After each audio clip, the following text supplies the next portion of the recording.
हमनी के संस्कृति, हमनी के संस्कार सदा रहे हमनी के साथ। भारत के महान ग्रंथ और काव्य सब के संपूर्ण संकलन सब्सक्राइब करें तिलक।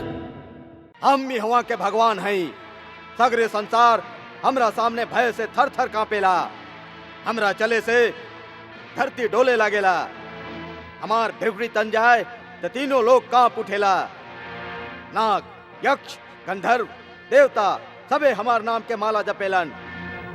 तीनों लोक में सबे चल अचल प्राणी खाली हमार पूजा करेलन। बाकी खाली तू ही एगो ऐसन बाड़ा जे हमार पूजा कैला स्वीकार कैला। आग हमके जरा रहल बा। आग हमके जरा रहल बा। आग हमके जरा रहल बा। आग हमके जरा रहल बा। ई का हो रहल बा? ई धोखा बा। ई धोखा बा।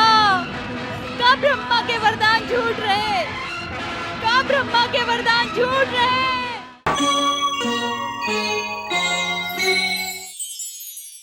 आज हम अपन छोट भाई महाबली हिरणाक्ष के मृत्यु के शोक मनावे यहाँ एकत्रित भइल हैं। इंद्र जैसन हमार क्षुद्र शत्रु लोग दैत्य शिरोमणि हिरणाक्ष के विष्णु के हाथ से मरवा देलस।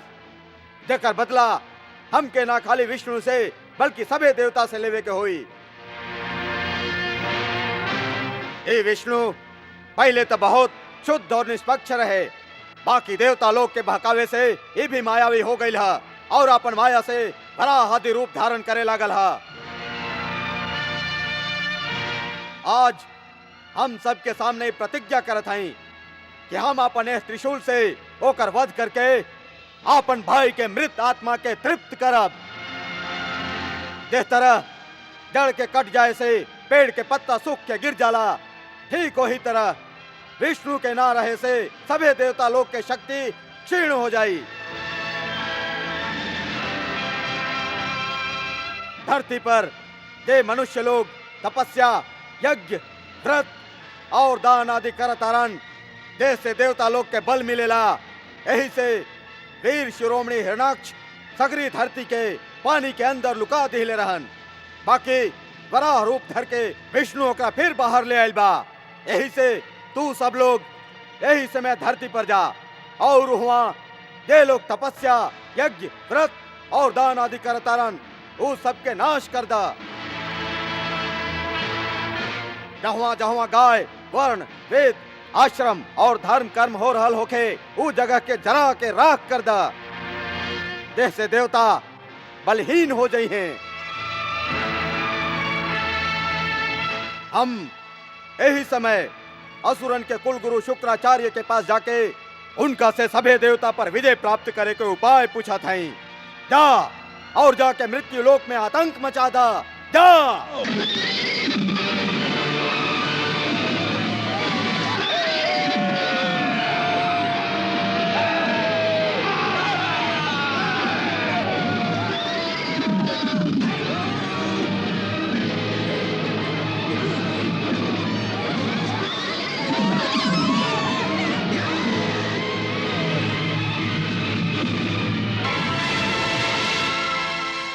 गुरुदेव, आपके जान के प्रसन्नता होई कि हम अपन भाई के वध के बदला लेवे खातिर अपन सगरे योद्धा के धरती पर हाहाकार मचावे के आदेश दिले हैं।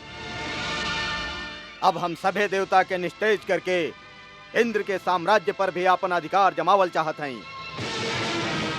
बताएं गुरुदेव, एह काम के सिद्धि खातिर शक्ति संचित करे के उपाय का है? राजन, संसार में शक्ति प्राप्त करे के खाली एक ही उपाय है, तप, तपस्या। खाली तपस्या ही सभी शक्ति के उद्गम स्थान है। इंद्र से लेके स्वयं ब्रह्मा तक सभी देवता तपस्या के द्वारा ही शक्ति प्राप्त करेलन।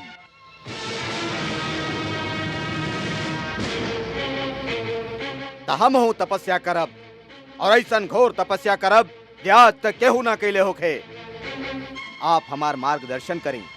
राजन, यदि हमरा द्वारा बतावल गई विधि के तू पूरा तरह से निभा सका तो तीनों लोक में तोरा से ज्यादा शक्तिशाली और केहू ना हुई। गुरुदेव, हम मन, वचन और कर्म से आपके हर आज्ञा के पालन करब।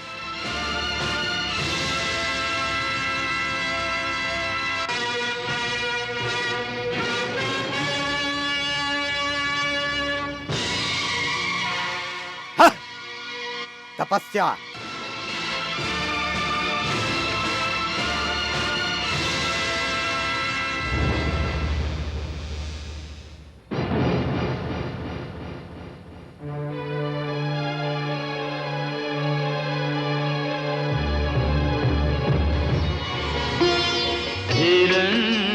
हिरण्यकशिपु हठ योगी नृप अजपा जप अविराम करे।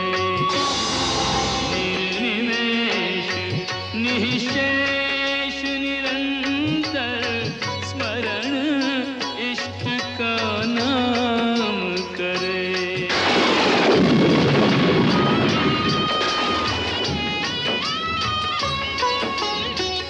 जाप न गिनता काल न गिनता, नहीं दिन की नहीं रात की चिंता। त्याग तामसिक वृत्ति तपोनिधि, अर्जित आठों याम करे।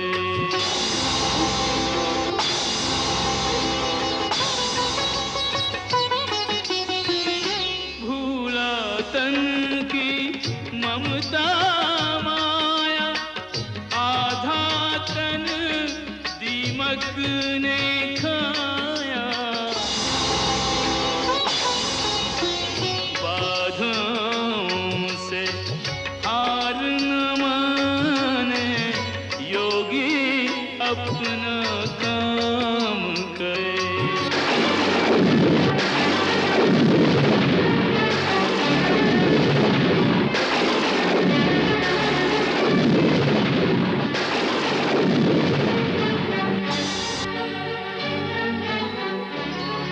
धरती डोली अंबर कांपा, देख के तप घन घोर।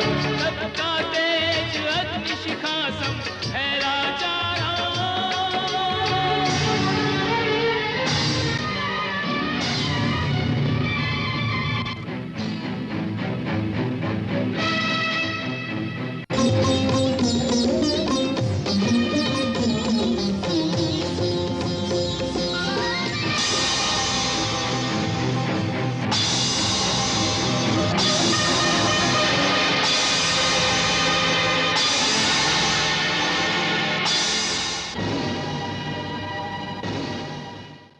जब ओकर तप के अग्नि शिखा से देव लोग भी जरे लागल, त सगरे देवता घबरा के ब्रह्मा जी के पास गईलन। हे परमपिता, असुर राज हिरण्यकश्यप मंदराचल पर्वत के घाटी में बहुत कठोर तपस्या कर रहल बा। दीमक और कीड़ा ओकर सगरे मांस खा डरलस। खाली हड्डी में अटकल प्राण के सहारे वो घोर तपस्या कर रहल बा। देवता लोग के 100 बरिस उ बिना अन्न जल ग्रहण कैले व्यतीत कैले बा। ऐसन कठोर तप के अग्नि के सहल देवता लोग के शक्ति में नहीं है प्रभु। ओकर तप के अग्नि और धुआं तीनों लोग के त्रस्त कर देले बा। कुछ निराकरण करी प्रभु। निराकरण त वरदान देवे से ही हो सकेला देवता लोग। वरदान से वो आप सभे के विनाश के भी वरदान मांग सकेला। बाकी हे पितामह, यदि वो यही तरह से तपस्या करत रहल त दैवीय विधान से वो स्वयं ब्रह्म पद के भी प्राप्त कर सकेला। तब तो बहुते अनर्थ हो जाई प्रभु। ऐसे जल्दीए कोनो ऐसन उपाय करी प्रभु, जैसे वो करी तपस्या इवें पर समाप्त हो जाए।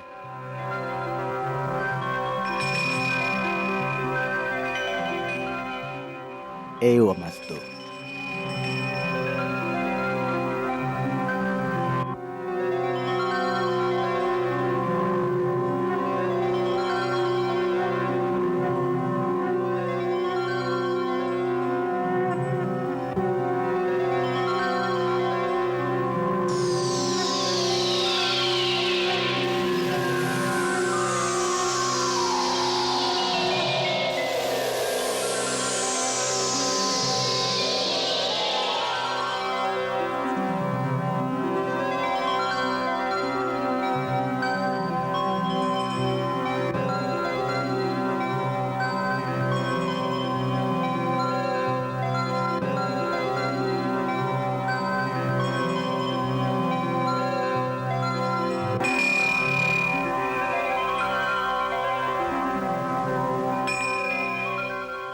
हे दैत्य शिरोमणि, मृत्यु लोक के प्राणियन खातिर हम अमर लोक के प्राणियन के दर्शन कबो निष्फल ना हो सकेला। ऐसे जे इच्छा होखे बेखटके मांगला, हम अवश्य प्रदान करब।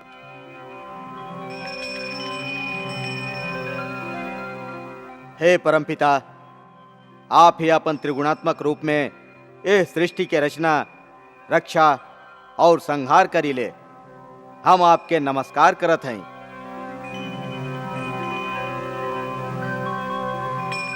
यदि आप हमरा पर सचमुच प्रसन्न हैं ता हमके ऐसन वरदान दही कि आपके बनावल कोनो भी प्राणी से हमार मृत्यु ना होखे, ना मनुष्य से, ना पशु से, ना दैत्य से, ना देवता से, ना भीतर मरी ना बाहर मरी, न दिन में न रात में, ना अस्त्र से मरी न शस्त्र से, ना पृथ्वी पर ना आकाश में, युद्ध में केहू भी हमार सामना ना कर सके। आपके बनावल सगरे प्राणियन के हम एक छत्र सम्राट होखी।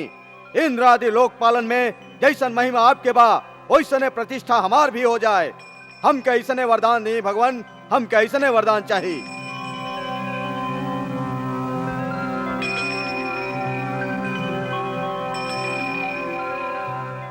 बेटा, तू जे वर हमरा से मांगा तारा ऊ जीव खातिर बहुत ही दुर्लभ है। बाकी हमार गुरु शुक्राचार्य कहले रहन कि ऐसन कठिन तपस्या के बाद कोनो भी वरदान दुर्लभ ना होला। का वो झूठा आश्वासन रहे या हमके और तपस्या करे के होई? और तपस्या के आवश्यकता नहीं खे। गुरु शुक्राचार्य साच ही कहले रहन, ऐसन कठिन तपस्या ना पहले केहू कहले रहे ना आगे केहू करी। हे दैत्यराज, जेवर तू हमरा से मांगा तारा वो दुर्लभ होखला पर भी हम पूरा तरह से आपके प्रदान करत हैं।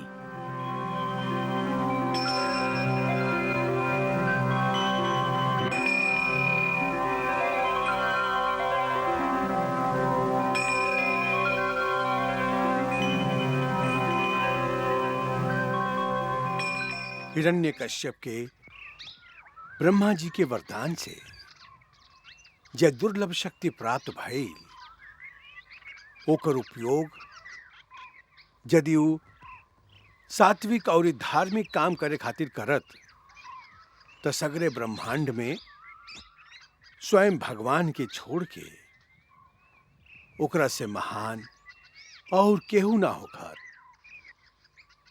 अच्छा प्राणी विजय और सफलता पाके झुक जाला, बाकी नीच प्राणी सफलता के मद में पागल हो जाला।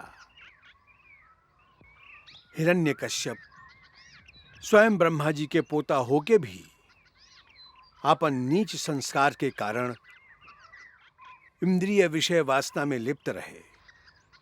ऐसे इतना घोर तपस्या करके जब वरदान मांगे के समय आईल तो ऊ खाली भोग विलास ही मंगलस।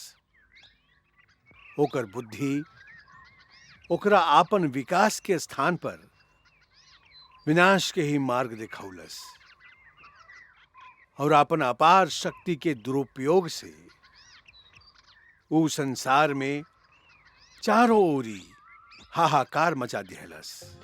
सबसे पहले वो इंद्र के स्वर्गलोक पर धावा बोल दिहलस।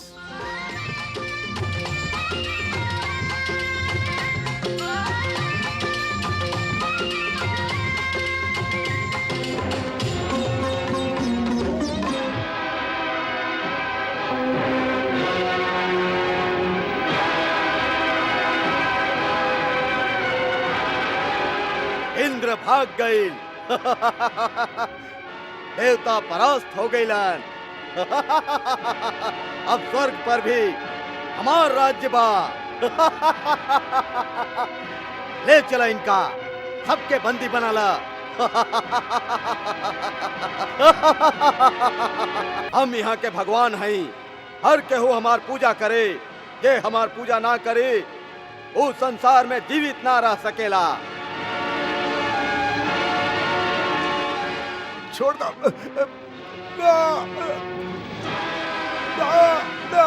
बोल हिरण्यकश्यप तो हर भगवान बालन की ना बोल।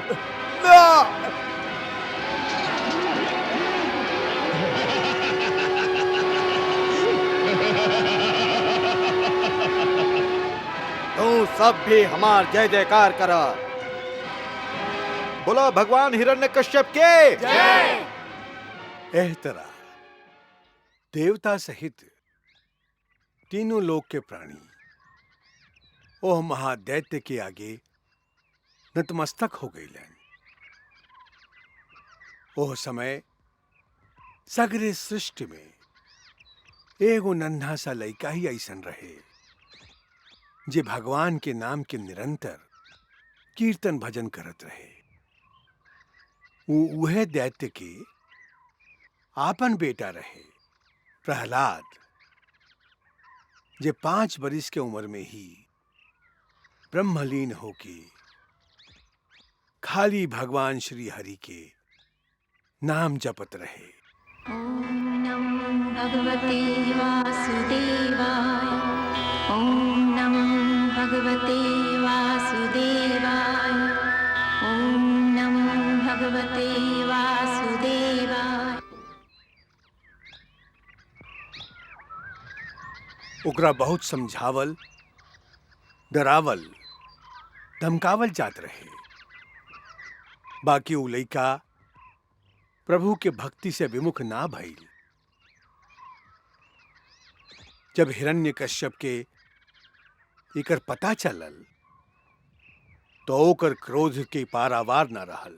हम ही हवा के भगवान हैं। सगरे संसार हमरा सामने भय से थर थर कांपेला। हमरा चले से धरती डोले लागेला। हमार भिवरी तन जाए तो तीनों लोग कांप उठेला। नाग, यक्ष, गंधर्व, देवता सबे हमार नाम के माला जपेलन। तीनों लोक में सबे चल चल प्राणी खाली हमार पूजा करेलन। बाकी खाली तू ही एगो ऐसन बाड़ा जे हमार पूजा कैला स्वीकार कैला। काई साच बा? हाँ पिताजी, ई साच बा। काहे? काहे कि ई संसार भक्ति के कारण ना, भय के कारण आपके पूजा करके आपके अहंकार के बढ़ा रहल ह, आपके कुमार पर चढ़ा रहल ह। बाकी हम आपके बेटा होके आपके एक कुमार्ग से हटा के सन्मार्ग पर लावल आपन कर्तव्य समझी ले। ऐसे हम आपके पूजा ना करेले। तके कर पूजा करेला तू? पिताजी, तीनों लोक में पूजा के योग्य तो एक ही बाड़न, अनंत अविनाशी परमेश्वर श्री विष्णु भगवान। हाँ?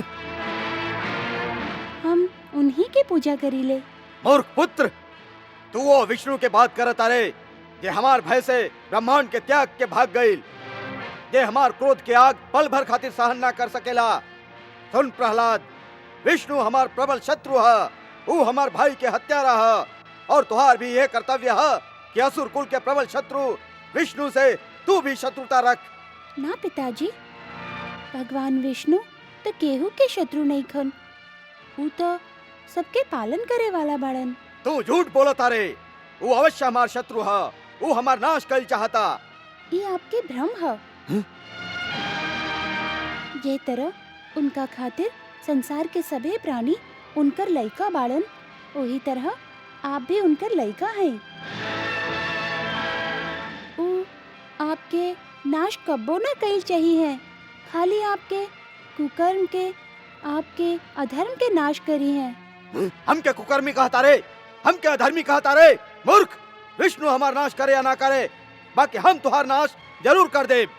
ई तो आपके भूल है पिताजी। भगवान के इच्छा के बिना केहू केकरो नाश न कर सकेला। हाँ? जब तक उनकर इच्छा ना हुई तब तक संसार के कौनो भी शक्ति आ जाए हमार नाश ना हुई। हाँ, यदि प्रभु जी की इच्छा हुई तो आपके कुछ कैले बिना ही हमार नाश हो जाई। जरूर हो जाई। काहे कि ई हमारी इच्छा है और हम ही हुआ के भगवान हैं।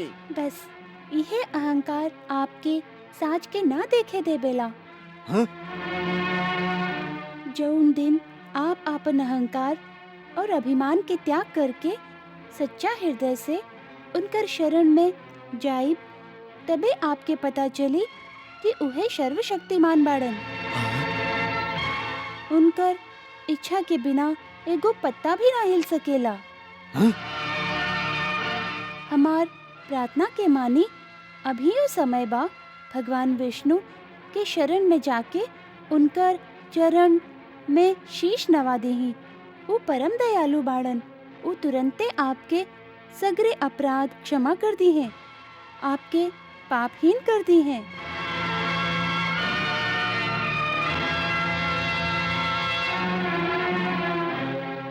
दैत्य लोग, दैत्य लोग,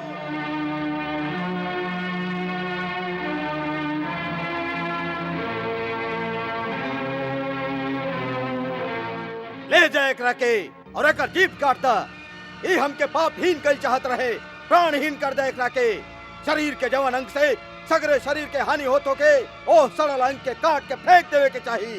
जा ले जा, और जे सबसे पहले एकर मृत्यु के समाचार हमके सुनाई ओकरा बहुत बड़ा पुरस्कार दियल जाई। जा ले जाई कुल कलंक के।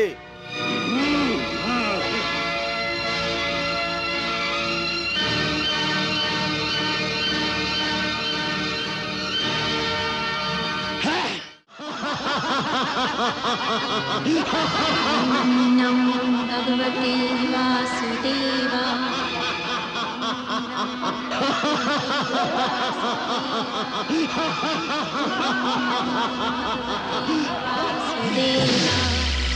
ओम नमो भगवते वासुदेवाय।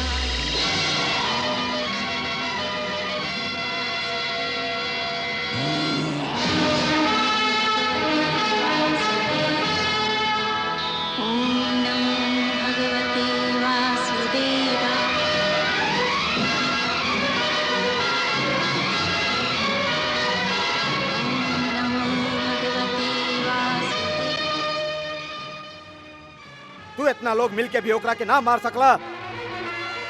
अस्त्र काम नहीं क्या करत, तो जाओ ओकरा पहाड़ के चोटी से गिरा दा। जा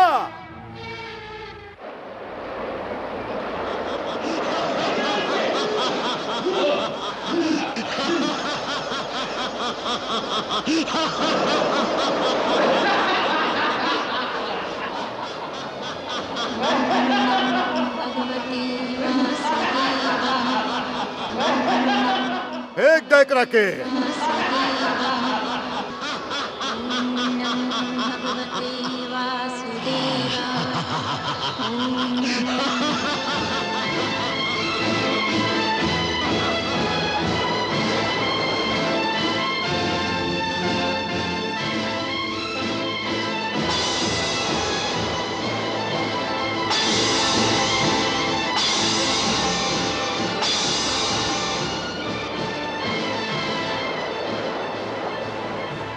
कहा पहाड़ के चोटी से गिरौला पर भी ना मरल, ते जरूर कोनो मायावली का बा। भैया आपसे नहीं खे मरत तो हमरा हवाले कर दी। होलिका तू हं, पर तू का करबो?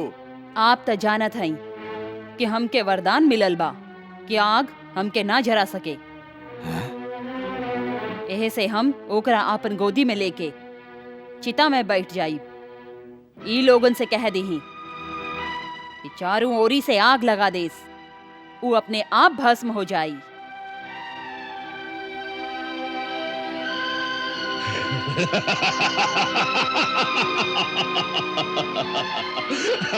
अब तू ना बच सकेले।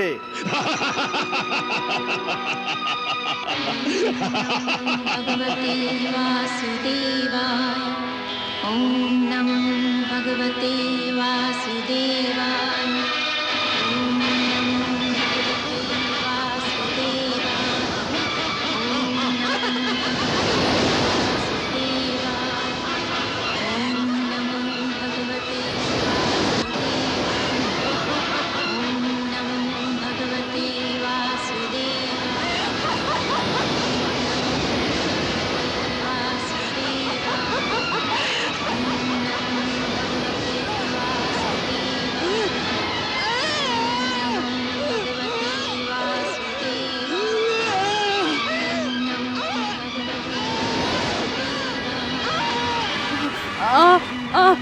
हमके जरा रहल बा। आग हमके जरा रहल बा। आग हमके जरा रहल बा। आग हमके जरा रहल बा। ई का हो रहल बा? ई धोखा बा। ई धोखा बा। का ब्रह्मा के वरदान झूठ रहे? का ब्रह्मा के वरदान झूठ रहे? हमारा वरदान झूठ ना रहे। तू होकर गलत प्रयोग कैले बाड़ू। हम तुहके ई शक्ति आपन सुरक्षा खातिर दिले रही। यदि होकर प्रयोग दूसरा के नाश करे खातिर कईल जाई तो ऊ स्वयं तोहरे विनाश करी।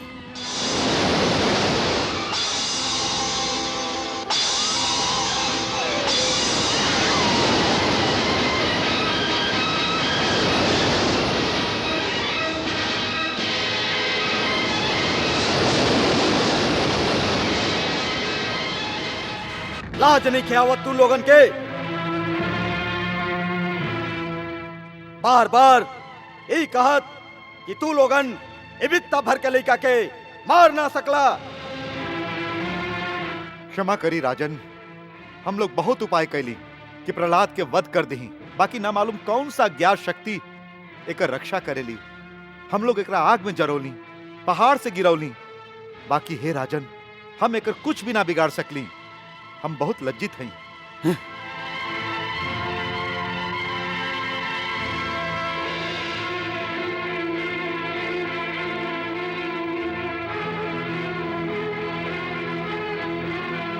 मूर्ख, तू बहुत उद्दंड हो गई बाड़े। तू हमार अनंत शक्ति के चुनौती देहले बाड़े। हम अभी तोहके यमपुरी पहुंचावत हई। अब हम तुहार काल बन के तोहके धूल में मिलावत हई। तू के कर बलबूता पर इतना घमंड करता रे? ओकर बलबूता पर जे सबके बल ह। हाँ? पिताजी, आपके भी उहे बल दे बेला।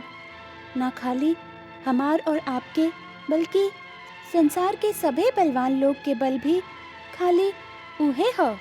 हाँ? पिताजी, भगवान श्री हरि बहुत ही दयालु बाड़न। ऐसे अब ही वो समय बा कि आप आपन घमंड के त्याग के उनकर शरण ले ली हैं। वो जरूर है आपके अपराध क्षमा कर दी हैं। आप क्रोध के त्याग करें पिताजी। हाँ? इतना छोट सा आयु में इतना लंबा जीभ। अरे अभी तो तू हमार खड्ग जितना उच्च भी ना भइल बाड़े और हमके शिक्षा देवे लगले। पिताजी, आप फिर भुला रहल हैं। आप जेकरा हमार छोट सा आयु कहत हैं, वो हमार ना, हमार एक शरीर के आयु है। पिताजी, हम एक शरीर के अंदर आत्मा के रूप में वास करी ले। ओकर आयु तो अनंत बरिस के है। वो नित्य है। और फिर जेकरा हम आत्मा कहत हैं, वो भी अंतिम सत्य नहीं खे। आत्मा तो परमात्मा के एगो प्रतिबिंब मात्र ही है। वो दृष्टि से हर शरीर में परमात्मा के ही वास है। जे हमार शरीर में है, उहे आपके शरीर में भी है। उहे संसार के सगरे कण कण में है। जेकरा आत्मज्ञान हो जाला, ओकरा शरीर ना देखाला, खाली परमात्मा ही दिखाई देलन। कहवा कहवा देखा था तोहके तोहार परमात्मा? प्रत्येक वस्तु में, आकाश में, धरती में, हवा में, आप में, हमरा में, साधु संतन में और ई दैत्यन में भी।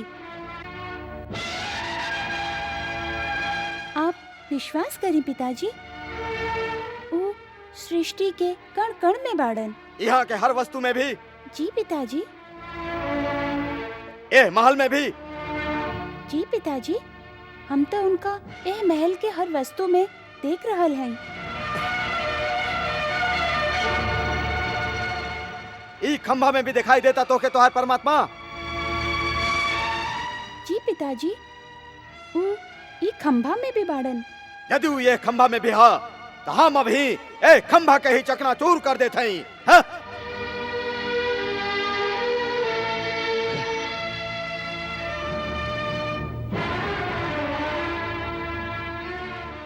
यदि ये खंभा में भी तुहार भगवान है तो आज ना ही खंभा रही ना तुहार भगवान। यदि शक्ति है तुहार भगवान में तो बोल ओकरा से बचा ले अपने आप के, बचा ले अपने आप के।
असुरवंशी हिरण्यकश्यप, तो के ब्रह्मा के वरदान रहे कि तू कौनो ब्रह्मा के सृष्टि से न मरबा।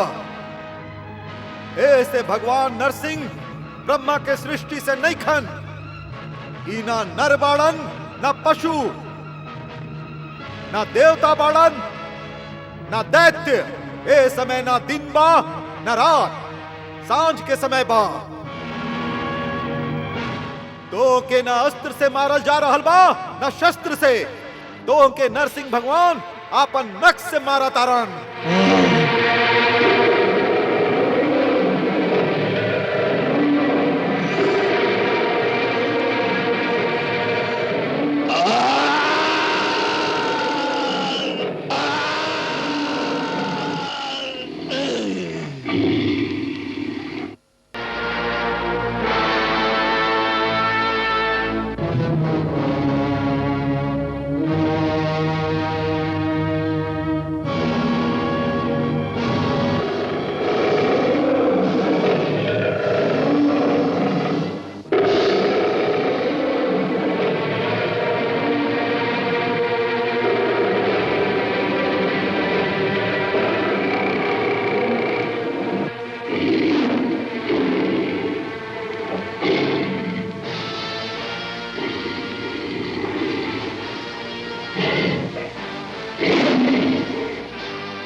जय नरसिंह नारायणा, अद्भुत छवि नारायणा। जय नर हरि नारायणा, ओम नमो नारायणा।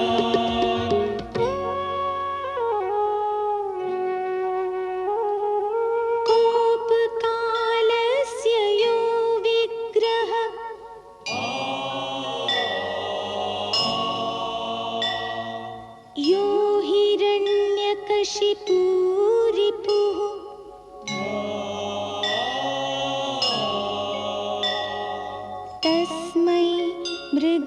नरेन्द्राय नरसिंहाय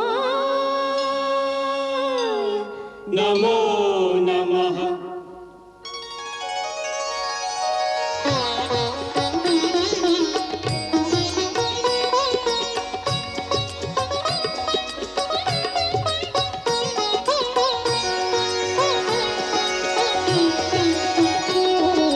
नरसिंह रूप हरे प्रभु नरसिंह रूप हरे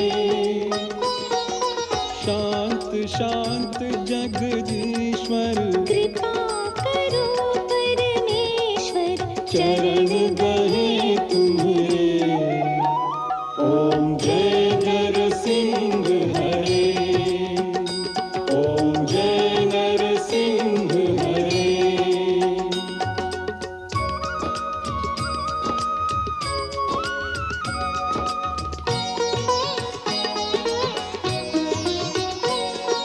हे शरणागत वत्सल भक्तन हितकारी,